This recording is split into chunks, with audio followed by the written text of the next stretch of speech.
اب بستر پر پڑے چھت کو تکتے رہتے۔ ابا اکثر آسمان کی طرف کچھ دیکھنے کی کوشش کرتے۔ ان کی نظریں خلا میں کسی نادیدہ نقطے پر جمی رہتی۔ وہ کچھ بولنا چاہتے تھے، ہونٹ ہلتے مگر آواز سانس چھوڑ چکی تھی۔ ان کی اس کوشش میں ان کے منہ سے لال ٹپکنے لگتی جو ان کی سفید داڑھی کو بھگو دیتی۔ میں دوپٹے سے ان کا منہ صاف کرتی تو ان کی آنکھوں میں شرمندگی کے سائے لہراتے۔ وہ اپنی ہی بیٹی کے سامنے اپنی اس حالت پر شرمندہ تھے۔ مجھے اپنے باپ پر بہت ترس آتا تھا اور ساتھ ہی چچا پر شدید غصہ۔ بابا کی یہ خاموشی اور کمزوری ان کے اپنے بہن بھائیوں کے لیے سب سے بڑا ہتھیار بن گئی تھی۔ وہ جانتے تھے کہ اب سلطان صاحب کچھ بول نہیں سکتے، کوئی اعتراض نہیں کر سکتے، اسی لیے وہ شیر مادر سمجھ کر ان کا حق کھا رہے تھے۔ اماں سلائی کڑھائی کر کے تھوڑے بہت پیسے کماتی تھیں جن سے بمشکل ابا کی دوائیاں آتی تھیں۔ کھانے کے لالے پڑے ہوتے، اکثر ہم بہن بھائی روٹی کے بغیر سو جاتے، لیکن اماں ابا کے لیے سوپ یا دلیا ضرور بناتی۔ میں اماں سے لڑتی اور کہتی، اماں چچا ہمارے ساتھ ایسا کیوں کر رہے ہیں؟ ہم پولیس کے پاس کیوں نہیں جاتے؟ یہ سب ہمارا ہے، ابا نے بنایا ہے۔ اماں میرے منہ پر ہاتھ رکھ دیتی اور خوفزدہ لہجے میں بولتی، چپ کر جا سمیہ، تیرا چچا بہت طاقتور ہو گیا ہے، اس کے تعلقات خراب لوگوں سے ہیں۔ اگر ہم نے پولیس کا نام بھی لیا تو وہ ہمیں اس سے کمرے سے بھی نکال دے گا، پھر ہم تیرے بیمار باپ کو لے کر کہاں جائیں گے؟ سڑکوں پر رل جائیں گے۔ میں نے اماں کو اپنی بچپن سے ہی سیدھی سادی خاتون پایا تھا۔ وہ کسی کی بات میں نہیں بولتی تھی، شاید اسی شرافت کا سب فائدہ اٹھا رہے تھے، لیکن میرے اندر کا لاوا پک رہا تھا۔ مجھے غصہ آتا تھا اپنے باپ کی یہ حالت دیکھ کر کہ جنہوں نے ان لوگوں کے لیے کیا کچھ نہیں کیا اور آج وہ انہی کے ٹکڑوں پر پلنے والے سانپ بن گئے ہیں۔ احسن اسکول سے واپس آتا تو خاموشی سے ایک کونے میں بیٹھ جاتا۔ اسے اپنی فیس کے لیے تقاضے سننے پڑتے تھے۔ ایک دن وہ روتا ہوا آیا اور بولا، باجی سر نے کہا ہے کہ اگر کل فیس نہ لایا تو اسکول سے نام کاٹ دیں گے۔ چچا کے پاس جاؤ، وہ دکان چلاتے ہیں۔ میں نے احسن کے ہاتھ پکڑا اور ہم چچا کی دکان پر گئے۔ وہاں چچا گدی پر بیٹھے حقہ پی رہے تھے اور ان کے پاس چند مشکوک حلیے والے لوگ بیٹھے کہہ کے لگا رہے تھے۔ مجھے دیکھ کر ان کے ماتھے پر بل پڑ گئے۔ یہاں کیا لینے آئی ہو؟ دکان پر عورتوں کا کیا کام؟ چچا نے سخت لہجے میں پوچھا۔ چچا احسن کی اسکول کی فیس دینی ہے، نام کٹ جائے گا اس کا، برائے مہربانی دکان کے گلے سے ہی دے دے، یہ ابا کی دکان ہے۔ میں نے ہمت کر کے کہا، ابا کی دکان تھی، اب میں چلاتا ہوں، یہاں کوئی خیرات نہیں بٹ رہی، جاؤ بھاگو یہاں سے، میرے پاس پھوٹی کوڑی نہیں ہے۔ چچا نے سب کے سامنے مجھے جھڑک دیا۔ ان کے دوستوں نے طنز مسکراہٹ کے ساتھ ہمیں دیکھا۔ مجھے اپنی تذلیل محسوس ہوئی۔ میں احسن کا ہاتھ پکڑ کر وہاں سے بھاگی اور گھر آ کر بہت روئی۔ اب ابا کے علاج کے لیے بھی پیسے نہیں رہے تھے کیونکہ کاروبار سب کچھ چچا کے ہاتھ میں چلا گیا تھا۔ ڈاکٹر نے کہا تھا کہ اگر باقاعدگی سے فزیوتھراپی اور اچھی خوراک ملے تو ابا بہتر ہو سکتے ہیں، مگر ہمارے پاس 2 وقت کی روٹی کے پیسے نہیں تھے، علاج کہاں سے کرواتے؟ راتوں کو اٹھ اٹھ کر میں اللہ سے دعائیں کرتی، لیکن شاید ہماری آزمائش ابھی ختم نہیں ہوئی تھی۔ ابھی تو صبر کا مزید امتحان باقی تھا۔ ابھی تو ہمیں ان اندھیروں میں مزید بھٹکنا تھا جہاں روشنی کی کوئی کرن دکھائی نہیں دے رہی تھی۔ ابا کی آنکھیں سوال کرتی تھیں کہ میرے بھائی کہاں ہیں، میری بہن کہاں ہے، اور ہمارے پاس سوائے جھوٹی تسلیوں کے کچھ نہیں ہوتا تھا۔ یہ بے بسی موت سے بدتر تھی۔ ابا کی بیماری نے ہمارے گھر کی دیواروں کو بھی جیسے سوگوار کر دیا تھا۔ وہ کمرہ جس میں ہم سب سمٹے ہوئے تھے اب ایک ہسپتال کے وارڈ اور قید خانے کا ملغوبہ بن چکا تھا۔ ابا سارا دن بستر پر لیٹے رہتے، ان کی نظریں چھت پر ٹکی رہتی اور پھر کبھی کبھار وہ کھڑکی سے نظر آنے والے آسمان کے چھوٹے سے ٹکڑے کو دیکھنے کی کوشش کرتے۔ ان کی ان بے نور آنکھوں میں ہزاروں سوال ہوتے تھے، ہزاروں شکوے ہوتے تھے جو کبھی ان کی زبان پر نہیں آتے تھے۔ جب وہ کچھ کہنے کے لیے منہ کھولتے تو ان کی زبان ان کا ساتھ چھوڑ دیتی۔ الفاظ کی جگہ صرف ایک بے معنی سی آواز نکلتی اور منہ کے ایک کونے سے رال ٹپکنے لگتی۔ میں جلدی سے اپنا دوپٹہ آگے کر کے ان کا منہ صاف کرتی تو ان کی آنکھوں میں نمی تیرنے لگتی۔ اس وقت مجھے اپنے باپ پر بہت ترس آتا تھا اور ساتھ ہی اپنی بے بسی پر شدید غصہ بھی۔ یہ وہ شخص تھا جس کی گرجدار آواز سے پورا گھر گونجتا تھا، جس کے فیصلے پتھر پر لکیر ہوتے تھے، اور آج وہی شخص ایک ایک لفظ کے لیے، ایک ایک لقمے کے لیے دوسروں کا محتاج تھا۔ یہی کمزوری ان کے اپنے بہن بھائیوں کے لیے سب سے بڑا ہتھیار تھی۔ وہ جانتے تھے کہ شیر اب بوڑھا اور زخمی ہے، اس لیے گدھوں نے اسے نوچنا شروع کر دیا تھا۔ میں اکثر راتوں کو اٹھ کر دیکھتی تو اماں جے نماز پر بیٹھی رو رہی ہوتی۔ وہ دن بھر ابا کی خدمت کرتی، ان کے کپڑے بدلتی، انہیں نہلاتی اور پھر رات کو اپنے رب کے آگے جھولی پھیلا دیتی۔ ایک روز جب اماں چولہے کے سامنے بیٹھی کچھ پکا رہی تھیں اور گھر میں کھانے کو کچھ خاص نہیں تھا تو میں ان کے پاس جا کر بیٹھ گئی۔ اماں، ہم کب تک یوں ظلم سہتے رہیں گے؟ چچا نے ہماری دکانوں پر قبضہ کر لیا ہے، وہ ہمیں ہمارے حصے کے پیسے نہیں دیتے اور ہم یہاں بھیک مانگنے والوں کی طرح جی رہے ہیں۔ آپ کچھ بولتی کیوں نہیں ہیں؟ میں نے قدرے اونچی آواز میں کہا۔ میرے لہجے میں شکایت تھی۔ اماں نے چولہے کی آگ کو پھونک ماری اور راکھ اڑ کر ان کے چہرے پر گرے۔ انہوں نے دوپٹے سے چہرہ صاف کیا اور تھکی ہوئی آواز میں بولی، بیٹی، میں کیا بولوں؟ میں نے تیری دادی کے مرنے کے بعد اس گھر کو جوڑ کر رکھا تھا۔ میں نہیں چاہتی کہ خاندان کی بات باہر نکلے۔ تیرے چچا کے پاس طاقت ہے، پیسہ ہے، اور ہمارے پاس کیا ہے؟ صرف یہ بیمار باپ اور تم معصوم بچے۔ اگر میں نے زیادہ شور مچایا تو وہ ہمیں اس سر چھپانے کی جگہ سے بھی محروم کر دے گا۔ میں نے اماں کو اپنے بچپن سے ہی سیدھی سادی خاتون پایا تھا۔ وہ کسی کی بات میں نہیں بولتی تھی، شاید اسی شرافت اور خاموشی کا سب فائدہ اٹھا رہے تھے، لیکن مجھے غصہ آتا تھا، میرا خون کھولتا تھا اپنے باپ کی یہ حالت دیکھ کر۔ میں سوچتی تھی کہ اگر میں لڑکا ہوتی تو آج چچا کا گریبان پکڑ کر اپنا حق لے لیتی، مگر میں ایک نہیتی لڑکی تھی جو صرف آنسو بہا سکتی تھی۔ دن اسی طرح رینگ رینگ کر گزر رہے تھے کہ ایک رات قیامت بن کر ٹوٹ پڑے۔ رات کا پچھلا پہر تھا، سب سو رہے تھے کہ اچانک ابا کے گلے سے عجیب سی خرخراہٹ کی آواز آنے لگی۔ میری آنکھ کھل گئی۔ میں نے اٹھ کر دیکھا تو ابا کا جسم اکڑ رہا تھا اور ان کا سانس بری طرح پھول رہا تھا۔ ان کا چہرہ سرخ ہو رہا تھا اور پیشانی پر پسینے کے قطرے موتیوں کی طرح چمک رہے تھے۔ اماں، اماں اٹھیں، ابا کو کچھ ہو رہا ہے۔ میں نے گھبرا کر ابا کو جھنجھوڑا۔ اماں ہڑبڑا کر اٹھی اور ابا کے قریب آئیں۔ انہوں نے ابا کا ہاتھ پکڑا تو وہ برف کی طرح ٹھنڈا تھا۔ یا اللہ خیر، لگتا ہے دوبارہ اٹیک ہوا ہے، ان کا بی پی چیک کر جلدی۔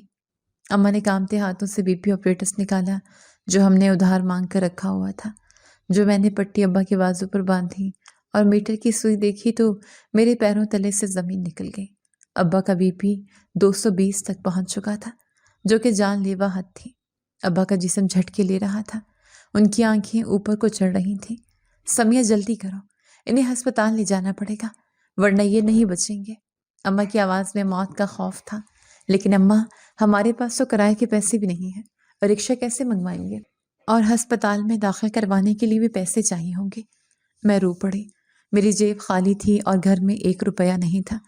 جاؤ اپنے چچا کو اٹھاؤ، کہو بھائی کی جان جا رہی ہے، خدا کے لیے گاڑی نکالیں یا پیسے دیں، جاؤ بھاگو۔ اماں نے مجھے دھکا دیا۔ میں ننگے پاؤں صحن میں بھاگی۔ سردی کی رات تھی اور فرش ٹھنڈا تھا، مگر مجھے کچھ ہوش نہیں تھا۔ میں نے دیوار کے اس پار والے حصے کا رخ کیا جو کبھی ہمارا ہوا کرتا تھا اور اب چچا کا تھا۔ میں نے ان کے دروازے کو زور زور سے پیٹنا شروع کر دیا۔ چچا، چچا دروازہ کھولیں، خدا کے لیے دروازہ کھولیں۔ میری آواز رات کے سناٹے میں گونج رہی تھی۔ کچھ دیر بعد اندر سے قدموں کی آہٹ سنائی دی اور پھر کنڈی کھلنے کی آواز آئی۔ دروازہ کھلا تو سامنے چچی کھڑی تھی۔ ان کے چہرے پر نیند کا غلبہ اور شدید ناگواری تھی۔ انہوں نے مجھے اوپر سے نیچے تک دیکھا اور ماتھے پر بل ڈال کر بولی، کیا قیامت آ گئی ہے سمیہ؟ اس وقت جو یوں چوروں کی طرح دروازہ پیٹ رہی ہو، تمہیں وقت کا کچھ احساس نہیں ہے؟ میں نے ہاتھ جوڑ دیے۔ میرے آنسو میرے گالوں پر بہہ رہے تھے۔ چچی، چچا کو جگا دے، ابا کی طبیعت بہت خراب ہے، انہیں دوبارہ اٹیک ہوا ہے، ان کا بی پی بہت ہائی ہے، ہمیں انہیں ہسپتال لے جانا ہے۔ چچی نے حقارت سے منہ بنایا اور دروازے کے بیچ میں کھڑی ہو گئی تاکہ میں اندر نہ آ سکوں۔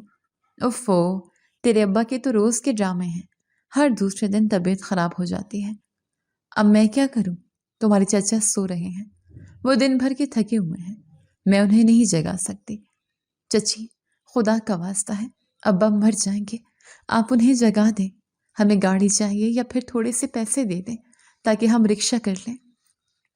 میں ان کے پیروں میں گرنے والی تھی کہ تبھی پیچھے سے چچا کی آواز آئی، کون ہے شازیہ؟ کیا شور مچا رکھا ہے رات کی اس پہر؟ چچا اپنی آنکھیں ملتے ہوئے باہر آئے۔ مجھے دیکھ کر ان کا چہرہ سخت ہو گیا۔ پھر آ گئی ہو تم؟ کیا مسئلہ ہے اب؟ میں لپک کر چچا کے قریب گئی اور روتے ہوئے بولی، چچا، ابا کی حالت بہت خراب ہے، انہیں ہسپتال لے جانا ہے، ڈاکٹر نے کہا تھا دوسرا اٹیک جان لیوا ہو سکتا ہے، اگر آپ گاڑی نہیں نکال سکتے تو تھوڑے پیسے دے دیں تاکہ میں انہیں ہسپتال لے جا سکوں۔ میں وعدہ کرتی ہوں، میں محنت مزدوری کر کے آپ کو پیسے واپس کر دوں گی۔ چچا نے میری بات پوری بھی نہ سنی تھی کہ انہوں نے مجھے بازو سے پکڑ کر پیچھے دھکیلا۔ جا، اپنے باپ کو لے کر جہاں جانا ہے، میرا دماغ کھانے کیوں آ رہی ہو؟ تمہارے باپ نے میرے ساتھ کیا اچھا کیا ہے جو میں اس کے لیے اپنی نیند خراب کروں؟ خود ساری عمر زیادہ جائیداد ہڑپ کر کے بیٹھا ہوا تھا، اب بھگتے۔ اللہ نے اس کا انجام دکھایا اسے، یہ مکافاتی عمل ہے۔ جاؤ لے جاؤ اسے سرکاری ہسپتال، میرے پاس فالتو پیسے نہیں ہیں۔ چچا کے الفاظ میرے دل پر خنجر کی طرح لگے۔ وہ اپنے سگے بھائی کے مرنے کا انتظار کر رہے تھے۔ میں نے پھر بھی ہمت نہیں ہاری، میں نے اپنے ہاتھوں کی انگلیاں آپس میں پھنسائیں اور گڑ گڑائے۔ چچا ایسا مت کہیں، سب کچھ تو آپ نے لے لیا ہے، دکانیں، گھر، کاروبار، سب آپ کے پاس ہے۔ ہم نے کبھی کچھ نہیں مانگا، کم از کم باپ کے علاج کے لیے ان کے اپنے ہی پیسوں میں سے کچھ دے دیں۔ وہ آپ کے بڑے بھائی ہیں، انہوں نے آپ کو پالا ہے۔ چچا کی آنکھوں میں وحشت اتر آئی۔ شاید میرا سچ ان کے ضمیر کو چبھ رہا تھا، یا شاید ان کا ضمیر مر چکا تھا۔ بس بہت ہو گیا، خبردار جو میرے گھر کی طرف رخ کیا، میرا کوئی بھائی نہیں ہے، وہ اسی قابل ہے کہ ایڑیاں رگڑ رگڑ کر مرے۔ یہ کہہ کے چچا نے دروازہ زور سے میری ناک کے سامنے پٹخا اور اندر سے کنڈی لگا دی۔ دروازہ بند ہونے کی آواز کے ساتھ ہی میری آخری امید بھی دم توڑ گئی۔ میں کچھ دیر تک اس بند دروازے کو دیکھتی رہی۔ مجھے یقین نہیں آ رہا تھا کہ خون اتنا سفید ہو سکتا ہے۔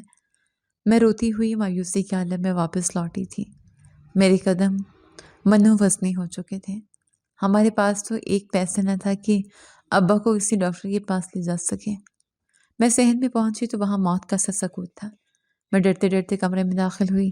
اماں ابا کے سرہانے بیٹھی تھی، لیکن اب وہ رو نہیں رہی تھی۔ وہ پتھر کی مورتی بنی ابا کے چہرے کو تک رہی تھی۔ احسن کونے میں سہما ہوا کھڑا تھا۔ میں دھڑکتے دل کے ساتھ ابا کے قریب گئی۔ ان کا جسم اب اکڑ نہیں رہا تھا، ان کی آنکھیں اب چھت کو نہیں دیکھ رہی تھیں بلکہ نیم وا تھیں، اور ان کے چہرے پر ایک عجیب سا سکون تھا، وہ سکون جو شاید انہیں زندگی میں کبھی نہیں ملا تھا۔ اماں، میں نے سرگوشی کی۔ اماں نے دھیرے سے میری طرف دیکھا اور خالی نظروں سے بولی، شور مت کرو سمیہ، تیرے ابا سو گئے ہیں، بہت تھک گئے تھے۔ میں بے جان ٹانگوں کے ساتھ وہیں فرش پر بیٹھ گئی۔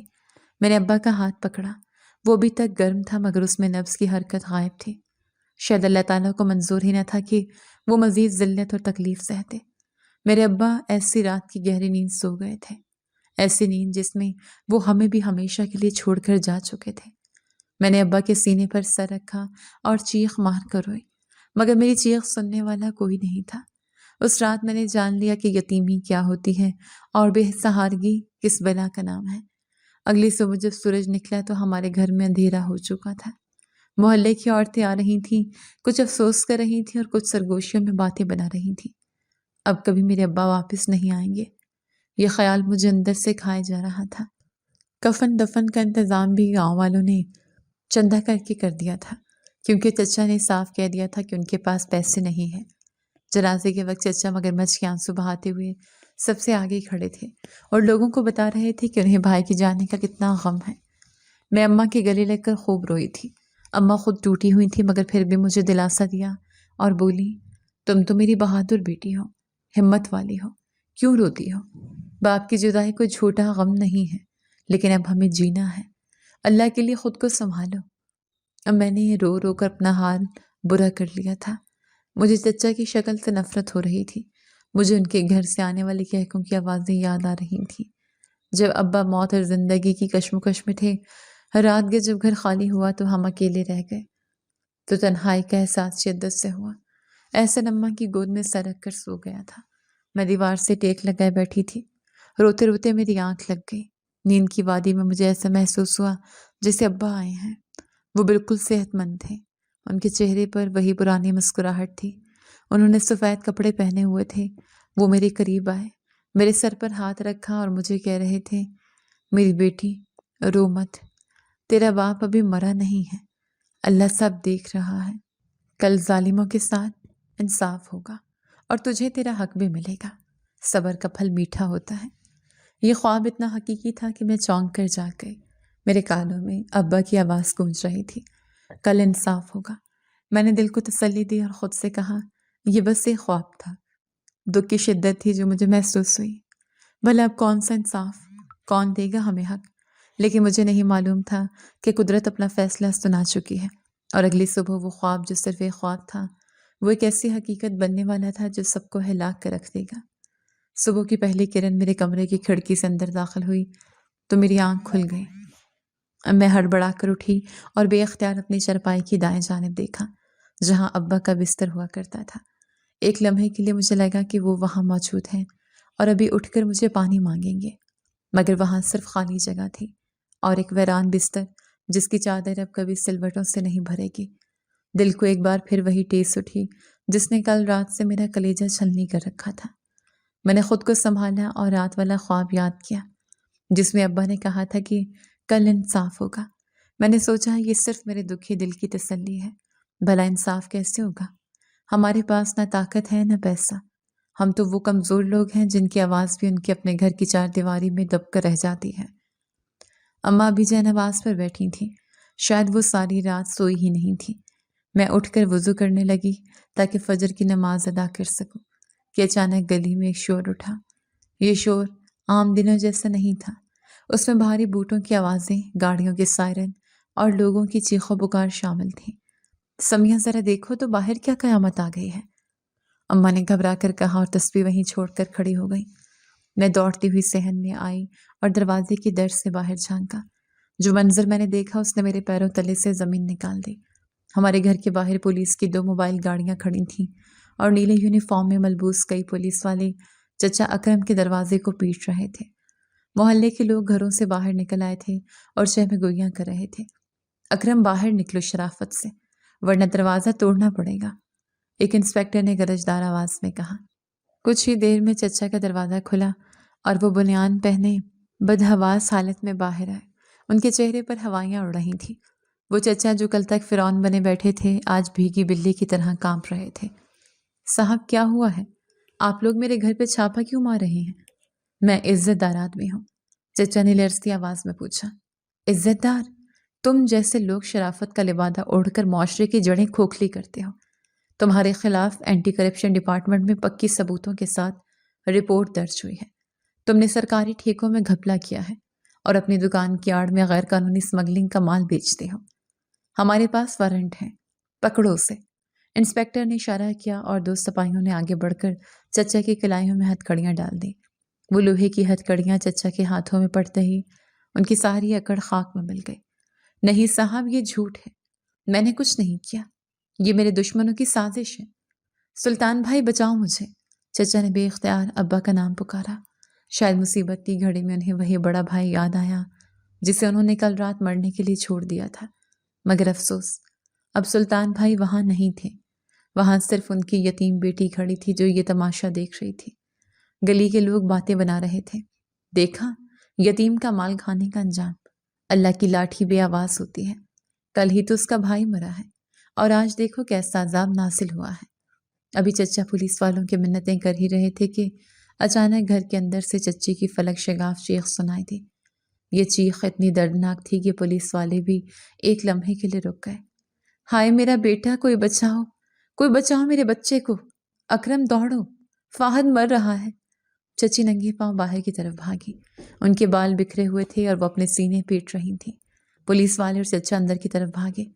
میں اور اماں بھی انسانی ہمدردی کے ناطے رہ نہ سکیں اور ہم بھی پیچھے پیچھے ان کے صحن میں داخل ہو گئے۔ اندر کا منظر دل دہلا دینے والا تھا۔ چچا کا چھوٹا بیٹا فاہد جو میرا کزن تھا اور ابھی جوانی کی دہلیز پر تھا، زمین پر لوٹ پوٹ ہو رہا تھا۔ اس کے منہ سے سفید جھاگ اور خون ملا ہوا پانی نکل رہا تھا اور وہ پیٹ پکڑ کر چیخ رہا تھا۔ اسے کیا ہوا؟ انسپیکٹر نے حیرت سے پوچھا۔ صاحب، یہ کل رات دوستوں کے ساتھ پارٹی میں گیا تھا، وہاں اس نے شراب پی لی تھی، وہ زہریلی شراب تھی۔ رات سے اس کی طبیعت خراب تھی، مگر ہم سمجھے معمولی بات ہے، اب اس کے گردے کام چھوڑ رہے ہیں، چچی نے روتے ہوئے بتایا۔ ان کا بیٹا ان کی آنکھوں کے سامنے تڑپ رہا تھا۔ چچا جو بھی اپنی گرفتاری پر پریشان تھے، بیٹے کی حالت دیکھ کر وہی زمین پر بیٹھ گئے۔ میرے بیٹے کو ہسپتال لے چلو صاحب، میری گرفتاری بعد میں کر لینا، میرا بیٹا مر جائے گا۔ چچا نے انسپیکٹر کے پاؤں پکڑ لیے۔ وہ انسپیکٹر جو کچھ دیر پہلے سخت گیر نظر آ رہا تھا، اس منظر نے اسے بھی نرم کر دیا۔ گاڑی میں ڈالو لڑکے کو، ہسپتال لے کر چلو۔ پولیس موبائل میں ہی فاہد کو ڈالا گیا۔ چچا کو بھی ساتھ بیٹھنے کی اجازت مل گئی، مگر ہتھ کڑیوں کے ساتھ۔ اگلے 2 دن ہمارے لیے اور بھی عجیب تھے۔ چچا حوالات میں تھے، لیکن بیٹے کی تشویشناک حالت کی وجہ سے انہیں عارضی پیرول پر ہسپتال میں رہنے کی اجازت ملی تھی۔ ڈاکٹر نے جواب دے دیا تھا۔ زہریلی شراب نے فہد کے دونوں گردے مکمل طور پر ناکارہ کر دیے تھے اور زہر اس کے خون میں پھیل چکا تھا۔ وہ موت کی وادی میں اتر رہا تھا۔ تیسرے دن شام کے وقت ہمارے دروازے پر دستک ہوئی۔ میں نے دروازہ کھولا تو سامنے چچی کھڑی تھی اور ان کے ساتھ چچا بھی تھے، جنہیں پولیس والا تھوڑے فاصلے پر کھڑا دیکھ رہا تھا۔ چچا کا وہ روب اور وہ دبدبہ ختم ہو چکا تھا۔ وہ کئی سال بوڑھے لگ رہے تھے۔ ان کی آنکھیں سوجی ہوئی تھیں اور کمر جھک گئی تھی۔ سمیہ بیٹی، چچا نے مجھے دیکھتے ہی ہاتھ جوڑ دیے۔ مجھے معاف کر دو بیٹی، ہم نے تم لوگوں پر بہت ظلم کیا۔ ہم نے تمہارے باپ کا حق مارا، یتیموں کا مال کھایا۔ دیکھو آج اللہ نے ہمیں کیسی سزا دی ہے۔ میرا جوان بیٹا اندر بستر مرگ پر پڑا ہے۔ ڈاکٹر کہتے ہیں کوئی معجزہ ہی اسے بچا سکتا ہے۔ چچی میرے قدموں میں بیٹھ گئی اور زاروں قطار رونے لگی۔ سمیہ، تم تو مظلوم ہو، یتیم ہو، اللہ یتیم کی سنتا ہے۔ خدا را ہمارے لیے دعا کرو، میرے فہد کو بخشوا دو۔ ہم تمہاری ساری جائیداد واپس کرتے ہیں، ہمیں کچھ نہیں چاہیے، بس میرا بیٹا بچ جائے۔ میرے دل میں ان کے لیے جو نفرت تھی وہ ان کی یہ حالت دیکھ کر پگھلنے لگی۔ میں نے دیکھا کہ وہ چچا جو کل مجھے دھکے دے کر گھر سے نکال رہے تھے، آج میرے سامنے بھکاری بنے کھڑے تھے۔ چچا، زندگی اور موت اللہ کے ہاتھ میں ہے۔ میں کون ہوتی ہوں بخشوانے والی، لیکن میں بدلہ لینے والی بھی کوئی نہیں ہوں۔ میں نے انہیں کندھوں سے پکڑ کر اٹھایا۔ نہیں بیٹی، جب تک تم اور بھابھی ہمیں دل سے معاف نہیں کریں گی، میرا بیٹا سکون نہیں پائے گا۔ شاید اس کی سزا کم ہو جائے، شاید اللہ اسے زندگی دے دے۔ چلو ہمارے ساتھ ہسپتال۔ اس کے سر پر ہاتھ رکھ دو۔ اماں بھی کمرے سے باہر آ گئی تھی۔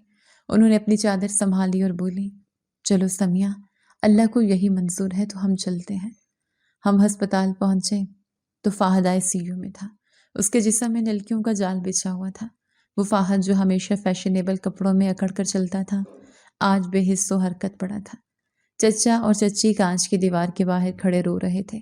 میں نے دل میں اللہ سے دعا کی کہ یا اللہ، ان کے گناہوں کی سزا اس معصوم کو نہ دے، اسے شفا دے دے۔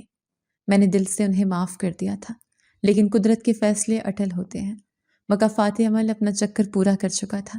ہم ابھی وہیں کھڑے تھے کہ مانیٹر کی لکیر سیدھی ہو گئی اور ایک لمبی بیپ کی آواز نے اعلان کر دیا کہ فہد اس دنیا سے جا چکا ہے۔ چچی دھاڑیں مار کر رونے لگی اور چچا دیوار کے ساتھ لگ کر زمین پر بیٹھ گئے۔ میرا گھر اجڑ گیا، میری نسل ختم ہو گئی، یہ میری کمائی کا عذاب میرے بیٹے نے بھگتا ہے۔ چچا دیواروں سے سر ٹکرا رہے تھے۔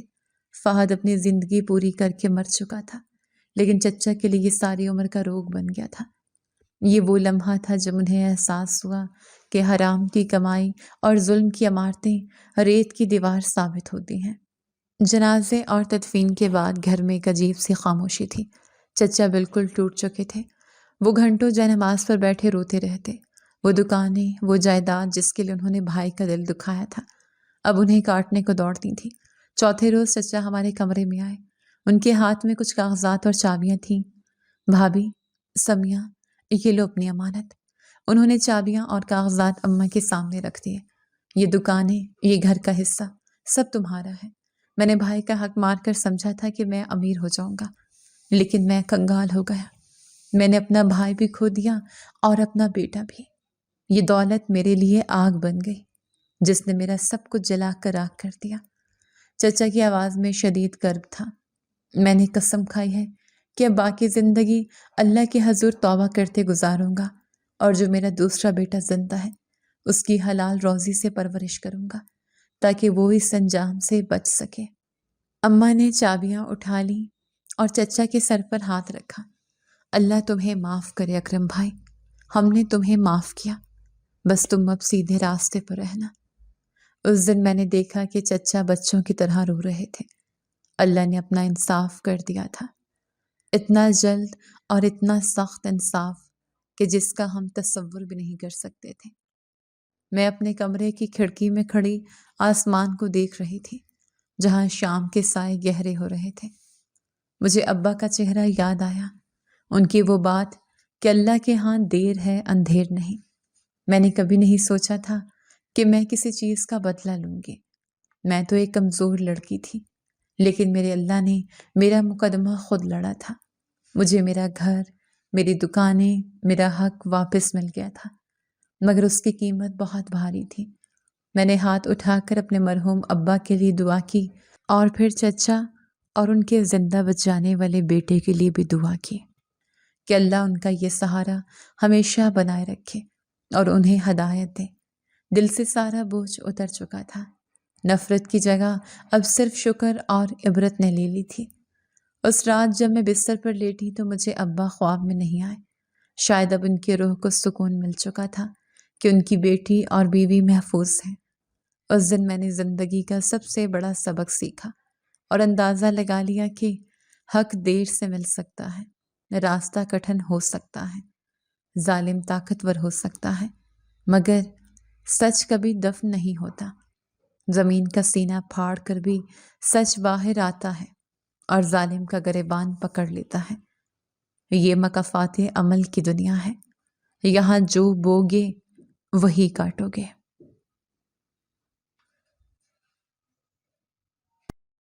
جی تو دوستو، کیسی لگی آپ کو ہماری آج کی کہانی؟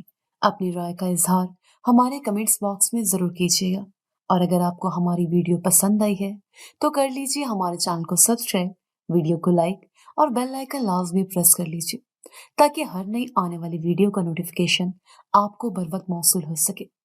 ملتے ہیں ایسی ہی ایک سبق آموز کہانی کے ساتھ، تب تک کے لیے اللہ نگہبان۔